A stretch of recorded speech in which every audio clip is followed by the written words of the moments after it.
ले जाती है, बाहर कमाने जाता है। तो आज प्रधानमंत्री ने 2 लाख रुपए का इंश्योरेंस दिया ही नहीं दिया है। तो यहाँ ऐसी सरकार जो गरीबों के हित में सोचती है, इसके बारे में जब आप विचार करेंगे तो सबसे भ्रष्ट सरकार हेमंत सोरेन की सरकार है, रही है। आज जेल में भी है और उसका एक मंत्री भी जेल में है। आज हम अपने ही गांव में देख रहे थे, पंचायत में एक नदी को खोद रहा है मनरेगा। जिंदाबाद नरेंद्र जिंदाबाद जिंदाबाद जिंदाबाद नरेंद्र जिंदाबाद जिंदाबाद जिंदाबाद अब्दुल बाहर जिंदाबाद जिंदाबाद जिंदाबाद अब्दुल बाहर जिंदाबाद जिंदाबाद जिंदाबाद। ये गैर आदिवासियों का भी मुद्दा है कि यदि चारों तरफ से मुस्लिम, बांग्लादेशी मुस्लिम यहाँ बस गए तो संथाल पन्ना में एक हिंदू नहीं नजर आएंगे। मैं आज आपको भविष्यवाणी कर दे रहा हूं। और ये चुनाव यही है, ये चुनाव ये है कि हम आदिवासी हितों की रक्षा करेंगे कि नहीं करेंगे, बांग्लादेशी घुसपैठियों को यहां से भगाएंगे कि नहीं भगाएंगे। झारखंड मुक्ति मोर्चा और कांग्रेस, जो कांग्रेस की नीति रही है कि आदिवासियों को खत्म करो, वोट बैंक के नाते मुसलमानों को साथ और खासकर बांग्लादेशी मुसलमानों को साथ दो, क्या हम आप कांग्रेस को वोट करेंगे? कांग्रेस पार्टी कौन चुनाव लड़ रही है आप सबको पता है। लेकिन मैं आज सबको ये कह रहा हूं कि जो कांग्रेस पार्टी है झारखंड के विरोधी है, झारखंडियों के भी ये विरोधी है। कांग्रेस पार्टी ने इस देश में 55 वर्षों तक राज किया, लेकिन झारखंडियों का भावनाओं को कभी भी उन्होंने सम्मान नहीं किया।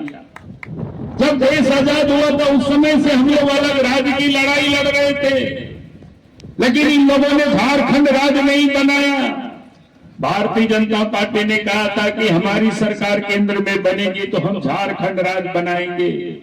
1998 में, 1999 में इस देश के प्रधानमंत्री अटल बिहारी वाजपेयी जी बने और 3 साल के अंदर में 15 नवंबर 2000 को झारखंड राज्य बना। इसलिए मैं कहता हूं कि अगर आज झारखंड राज्य के हम वासी हैं तो अटल बिहारी वाजपेयी जी की देन है, प्रधानमंत्री और नरेंद्र क्या कहते हैं भारतीय जनता पार्टी की देन है। हम से मैं यही कहूंगा कि 10 वर्षों से देश के प्रधानमंत्री नरेंद्र मोदी जी हैं। गांव के लिए काम किया, किसानों के लिए काम कर रहे हैं, मां बहनों के लिए काम कर रहे हैं, गरीबों के लिए काम कर रहे हैं, आदिवासियों के लिए काम कर रहे हैं। इतना काम तो आज तक किसी भी प्रधानमंत्री इस देश के लिए कोई काम नहीं किया है। अब याद करिए, देश के प्रधानमंत्री नरेंद्र मोदी जी बने तो गरीबों को प्रधानमंत्री आवास दिया। पहले देश के प्रधानमंत्री नरेंद्र मोदी जी ने कहा है कि जिसको आज भी आवास गरीबों को नहीं मिला है, फिर से प्रधानमंत्री बनेंगे तो उन गरीबों को भी प्रधानमंत्री आवास मिलेगा, ताकि कोई भी गरीब बिना आवास के नहीं रहेंगे। अगर ये कोई कारण नहीं दे रहा है तो इस देश के प्रधानमंत्री नरेंद्र मोदी जी दे रहे हैं। तो 50 साल पहले ही झारखंड राज्य बन गया होता, लेकिन कांग्रेस ने कभी भी यहाँ के लोगों के भावनाओं का सम्मान नहीं किया।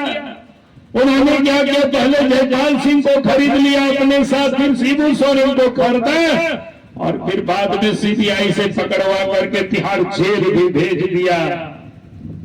इसलिए मैं कहता हूं कि लोग झारखंड के विरोधी हैं, उन लोगों को हमें पहचानना है, उस पार्टी को वोट नहीं देना है। और ये लोग विकास के भी विरोधी है। अब याद करिए, झारखंड राज्य नहीं बना था, बीजेपी की सरकार नहीं बनी तो झारखंड की क्या हालत थी। हम सब इलाका तो घूमते रहे हैं। पहले हम सब लोग गांव से हाट बाजार जाते थे, मेला जाते थे। कोई व्यक्ति बीमार हो जाता था, अस्पताल डॉक्टर के यहाँ तक लोग जाते थे, पैदल जाना पड़ता था कोसों दूर। इन चोरों से बचाना है, लुटेरों से बचाना है, इन दलालों से बचाना है, इस बिचौलियों से बचाना है। और आप सब लोगों से मैं कहूंगा, इस गोड्डा को भी इन दोनों से, लुटेरों से बचाना है। यही निवेदन, यही अपील करने के लिए मैं आज आपके बीच में आया और लोगों से वोट मांगने के लिए आया है। 1 जून को यहाँ गोड्डा लोकसभा का मतदान होना है और आप सब लोगों से मैं एक निवेदन कर रहा हूं कि 1 तारीख को आप सब लोगों का एक वोट कमल निशान में पड़ना चाहिए। और यहां से डॉक्टर निशिकांत दुबे जी को हमें जिताना है। और साथ ही इस देश के प्रधानमंत्री नरेंद्र मोदी जी को फिर से बनाना, यही निवेदन, यही अपील करने के लिए आया हूं।